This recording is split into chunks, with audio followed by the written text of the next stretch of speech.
আবার বিয়ের পিঁড়িতে বসছেন জনপ্রিয় সঙ্গীত শিল্পী, ফোক গানের সবচাইতে মিষ্টি কণ্ঠী আমরা যাকে বলি, সেই সালমা।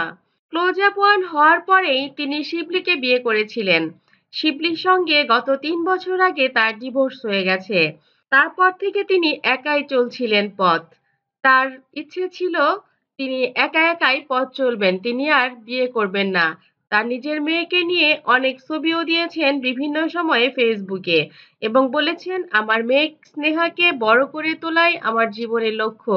কিন্তু আসলে মানুষ কখনো একা থাকতে পারে না। মানুষের চলতে গেলে মানুষকে আসলেই কোনো না কোনো সঙ্গী দরকার হয়। সালমা খুব শিগগিরই পড়তে যাচ্ছেন ব্যারিস্টারি লন্ডনে এবং তিনি পড়তে যাওয়ার আগেই বিয়ের কাজটি সেরে ফেলতে চান। তার পরিবার থেকে এমনটি জানানো হয়েছে। তিনি বললেন যে, আমার পরিবারের চাপেই মূলত আমি বিয়ে করছি। বেশ কিছুদিন আমি তাদেরকে বুঝিয়ে শুনিয়ে রেখেছিলাম। কিন্তু এই মুহূর্তে তারা আসলে আমাকে একা ছাড়তে রাজি নন। তাদের কথার উপর ভিত্তি করেই আমাকে আসলে নতুন সিদ্ধান্তটি নিতে হচ্ছে।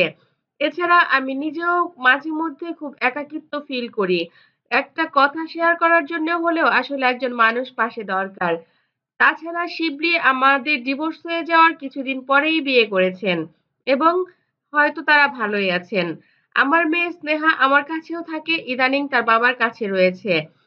আমি তাই চাচ্ছি আমি বিয়ে করে আমার নতুন জীবন আবার শুরু করতে। আমি জানি না আমার ভবিষ্যৎ জীবন আসলে কেমন কাটবে বা তার সঙ্গে আমি কতটুকু ভালো থাকবো।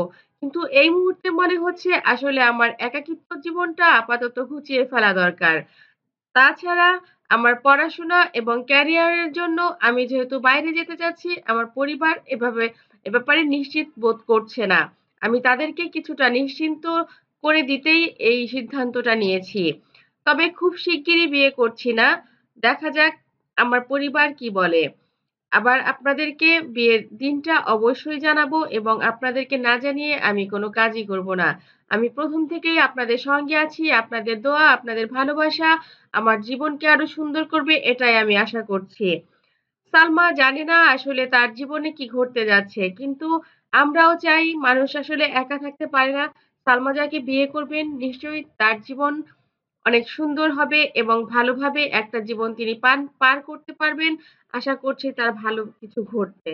আমার চ্যানেলটি যদি আপনাদের ভালো লাগে লাইক, কমেন্ট, শেয়ার দিন এবং পরবর্তী পর্ব পেতে সাবস্ক্রাইব করুন। ধন্যবাদ।